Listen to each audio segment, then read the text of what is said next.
荔枝點樣施肥？好多粉絲都問點樣去施肥。荔枝施肥呢，好講究嘅，施得冇好就要加快落果。你點收藏好呢個視頻，以後都有用嘅。視頻後面同大家講下點樣去施肥。大家好啊，今日係4月30號，又嚟睇荔枝啦喎，一日比一日大隻。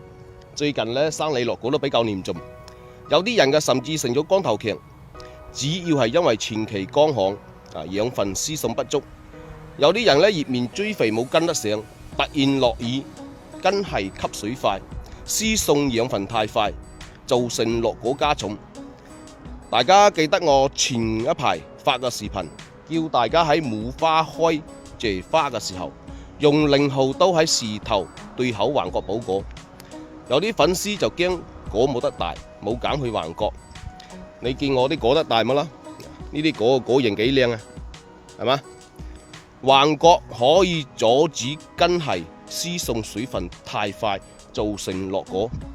所以我哋橫角物理補果呢，係比較好嘅一項工作嚟嘅。橫角之後，我哋全面葉面補充營養。我呢啲係噴咗4次壯果囊嘅，琴晚又噴咗1次。呢啲就係壯果囊嘅效果，大家睇下點。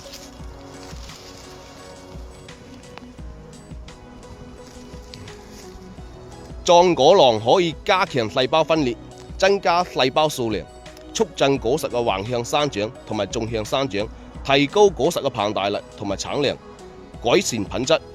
我哋直接噴到荔枝紅頭之後，就再噴2槍萬薑紅，你個荔枝就會又紅又甜又大隻，又早上市。隔離老王以後都冇揀掉你。壯果囊一包係兌水1000斤嘅，30斤水係放15克或者17毫升。隔700天防蟲嘅時候，我哋就加埋壯果囊一齊噴上去。未備好嘅朋友就揸緊時間備好啊！快遞需要3-5天時間嘅。咁點樣施肥呢？好似呢啲咁啊，好似中指咁大，有啲掉頭啦，呢啲就可以施肥噶啦。但係一次冇可以施太多。我哋掛100斤果嘅時，第一次施肥冇得超過1斤。似呢啲過多10天8天後，你就可以大水大肥去施肥啦。你而今呢，可以施啲平衡肥，即係平衡嘅複合肥。如果你冇怕麻煩，就可以用1包綠化鉀，即係紅鉀肥，加2包尿素，攪勻一齊去施肥。你中意開溝又得，撒喺樹頭都得嘅嚇。